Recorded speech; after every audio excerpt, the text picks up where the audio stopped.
What would you do if you just had a few months to live? What would you say? Well, this is the question that our professor, Randy Pausch, a Carnegie Mellon professor, has tried to answer in one of the most moving talks ever given. The book that we're talking about is The Last Lectures, Lesson in Living. It's by Randy Pausch.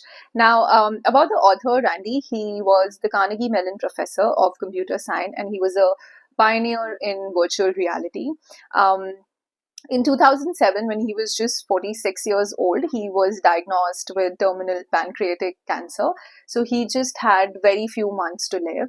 And that's when he was asked to give the last lecture at the university. Now, this last lecture was part of the popular series that the college ran, where the professors used to give their hypothetical last lecture.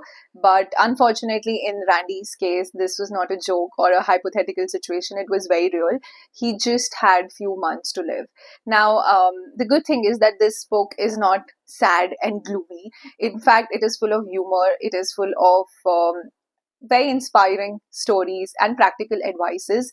Basically, what Randy wanted to do was he knew that while growing up, he has three kids, and he knows that while growing up, he's not going to be around with them. So what he wanted to do was packed all the important life lessons in this book and in the last lecture that he gave, so that while when his kids grow up, they're not going to have the father around, but at least they're going to have um, the valuable lessons, that really define their father. So in this book, he exactly does that. But the good thing is, or I would say at the core, this book is not about how to be rich or how to be successful. At the core, if I have to really define this book, it is about how do you fulfill your childhood dreams. I think that is what Randy has spoken about. He has spoken about how do you fulfill your childhood dreams and the dreams of others. So we read about that, how while growing up he had dreams like he wanted to play Captain Cook. He wanted to be a part of the National Football League. He wanted his article to publish in the World Book Encyclopedia. And he always wanted to win these really big stuffed animals in carnivals. He wanted to work at Disney. He wanted to go to space. Now, did he actually fulfill all his dreams? No. So, for example, he wanted to play Captain Kirk, but he was part of various virtual reality projects, which got him really close to fantasy. He did get his article published in World Book Encyclopedia. He wasn't a part of football team, but he knew what it means to be disciplined and work with teams. Essentially, he was, kind of talking about or stressing on this point that sometimes the look and feel or the part to your dream might change, but the dream really matters. So it might not look the way that you have perceived it, but still the dream matters, and you never know in what way it gets fulfilled. So this is essentially the plot of the book. As always, I have some of the things that, or my favorite lessons from the book. Usually I do that from the non-fiction book, kind of highlight the lessons that I took away. The first one is my favorite phrase from the book. It's called, he says that brick walls are there for a reason, So obstacles aren't there to stop you. I think when you hit a brick wall or obstacle, you really realize how badly you want a thing. The second is feedback is a gift. So if people stop giving you advice or criticism, that means nobody cares about you. Be grateful for those tough feedbacks that come your way. Third one is help others reach their dreams. So I think in the entire book, Randy was a great professor. Not only he fulfilled his dream, but he spent a lot of time helping his students achieve their dreams.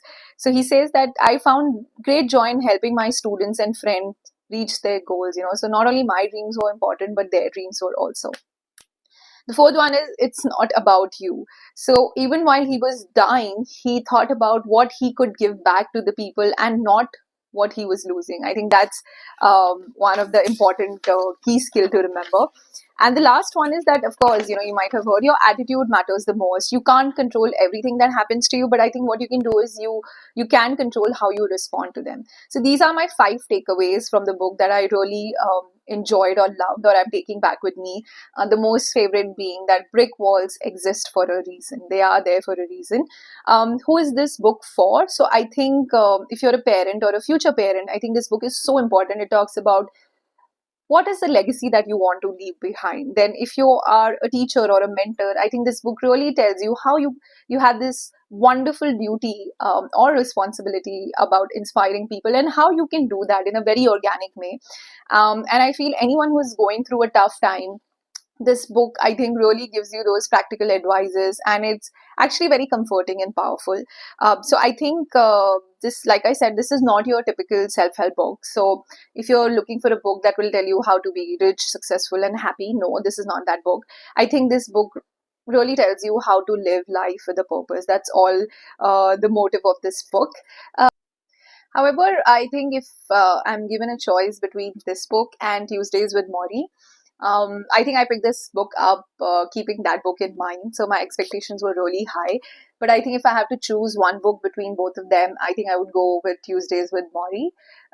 Let me know if you felt the same, if you have read both the books, which one is your favorite, or if you have read this book, which was your favorite lesson by Randy. Let me know in the comments. But yeah, that's all on this wonderful title. I'm going to see you guys next week with another fabulous book. Till then, make sure you are reading and picking that book on your bookshelf. Bye bye.